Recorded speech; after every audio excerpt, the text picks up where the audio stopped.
Good morning, good afternoon, and good evening po sa lahat ng tao sa buong mundo na may mga OFW na kagaya ko.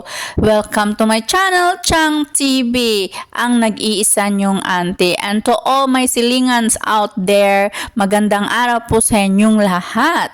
And to this video is another milestone sa buhay ng aking pamilya. At kung bakit another milestone yan, kasi nga, ewan ko ba kung ano yung ibig sabihin ng milestone. Okay guys, okay, ready na kami. Ready na kami sa magaganap today. Kung bakit may balloons, siguro nagpapabinyag ako or ano ba, bakit may balloons. Well, naghihintay na lang kami sa darating. Oh, baka may kasal. Okay guys, please watch my video and thank you so much for staying tuned to my channel and see you later.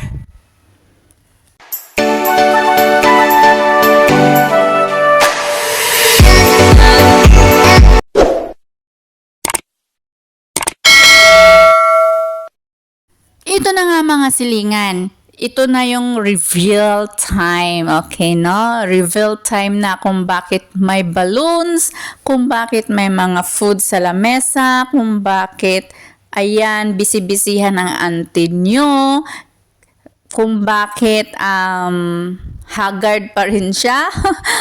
Every time haggard. So, yan, i-reveal na natin. Yes, today is today. Okay, guys.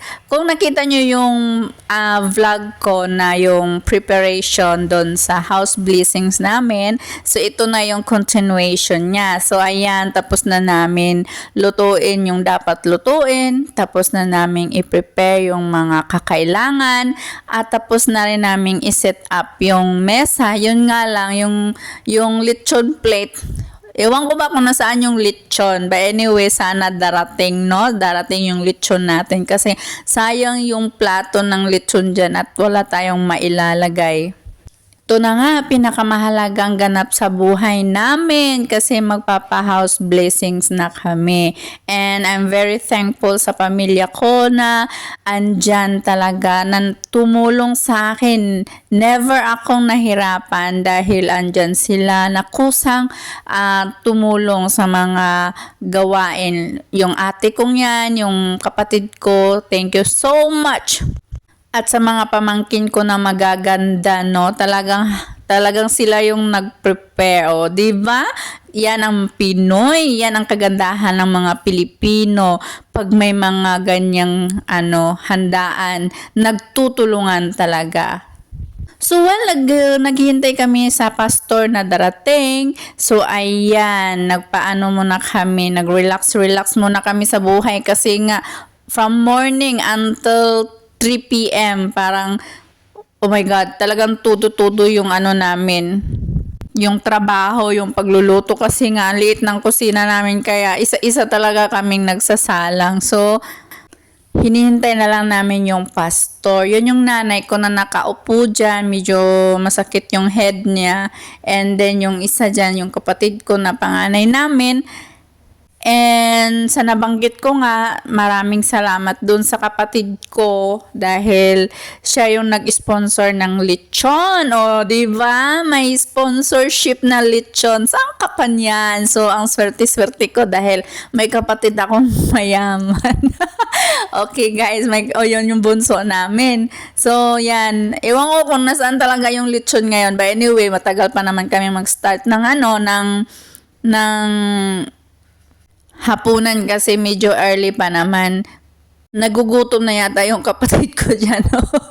Tingin ng tingin sa camera eh. But anyway guys, isang napakalaking achievement sa buhay ko kasi nga dati pangarap ko lang na magkaroon ng sariling bahay kahit maliit lang kasi wala talaga kaming yung bahay na yung matinong bahay. Alam mo yung wala kaming matinong bahay at saka nakatira lang kami doon sa lupa na hindi naman sa amin. Thank you God, thank you so much kasi nga dahil din sa pagpupursigi ko at sa mga sacrifices na rin natupad namin yon. Hindi man ganon kadali yung process niya, hindi man ganon kadali yung pag-achieve niya, pero at least 'di ba nakita mo na yung yung product ng nung outcome ng mo, lahat ng pagod at pawis, yung sakripisyo mo ng 6 years, yung hindi ka talaga umuwi para lang dyan sa bahay na yan, yung at last, no? Today is the day na magpapablessing ka na sa bahay mo, sa sarili mo talagang bahay. Maya-maya ay dumating na rin sila pastor, exactly 5 p.m. Yun kasi yung pinag-usapan namin para hindi tayo masyadong late kumain ng dinner kasi by batch kasi yung namin sa pagkain para hindi kami magsiksikan sa loob. So, talagang inuna namin sila. So, ayan, kakarating lang nila and nagpahinga sila ng konti. At kasama din nila yung iilan-ilan na mga namin sa simbahan. Yung iba hindi ko na rin na-invite kasi nakakatakot ba na baka maubusan kami ng pagkain. So yun, kaya ilan-ilan lang talaga yung in-invite namin. Marami na rin akong simbahan na napuntahan pero dito talaga ako bumalik-balik kasi iba yung nila iba yung pagtanggap nila sa'yo.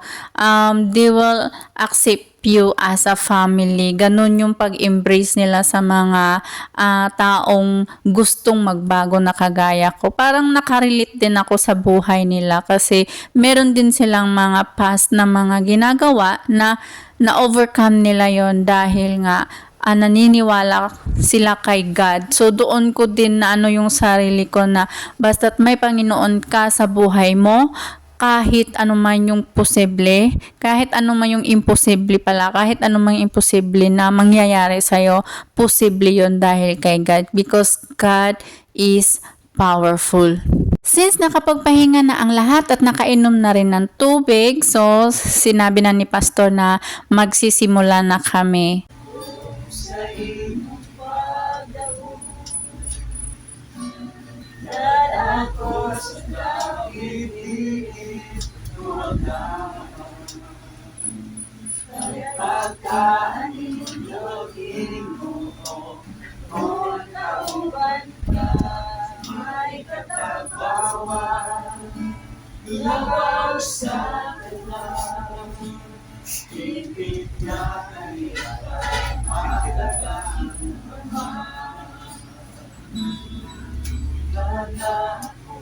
Sa iyong pagdako,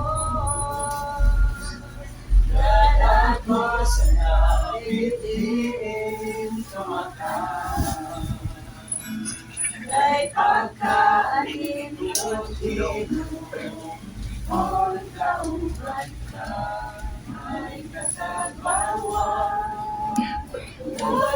Sa kanan, hindi na talisay hatalan.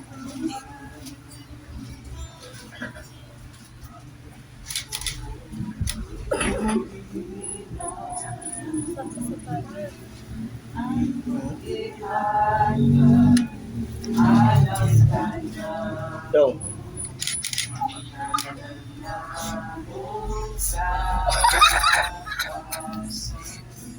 Nga kining tanan nga mabutang nila meaning apuhan nila mahimo kini dako nga pagamit alang simong kaymayaan Ginoo panalangin niya tanan nila nga pagalutoon Ginoo galaygon ikaw sa walay katapusan amo ikaw nga pasalamatan Lord bisan pa kini ilang katri Ginoo ilang gidagdaan Lord ako bilang tupyan dahil simo makamot Ginoo tinaot Lord ang kaigdan ni sama tanan nga makamata sila pagkabuntag nga magkikisto biya na kanimo Dios sa lain ko ikaw tinaot Lord nga imong pangapanalangin mong pagpanalig proteksyon na kanunay ini ka Lord sa lagi sa kaigdan ni sa lain ko ikaw Lord nung nagtapusan salamat Ginoo tapos kang pasidunggan Ginoo Lord ako bilat doon na kanimo kini nga mga pamilya o Diyos.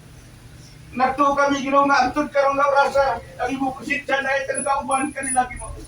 Lord ako bilat tukyan kanimo Lord si hindi Ginoo. Lord si Archie Ginoo. Lord, wala sila mag-inusara, bisan pa dito sa bawas sa nasod, Lord. Nagturo kami nga, siya Cindy, wala pang inusara, na ikaw kanunay ka nakaupan kanya, Lord. Palayo mo sa matang mga katawag sa pagpano sa kaway, sa paghasul siya kinabuhi. Dili kayo mo akot niya sa iyang kinabuhi. Kung kay gikan ka lumarasaw, Yes, Lord. ikaw, Lord, magatabong si mga miligan mo. Amen. Wala siya mag-inusara dito, na ikaw guman kanya, Diyos. Bisan pa, Lord, nakagat sige, Amen. doon na kay saadala kaniya, na bisan asa siya patulong. Lord, kausap mga padala si kong mangagil.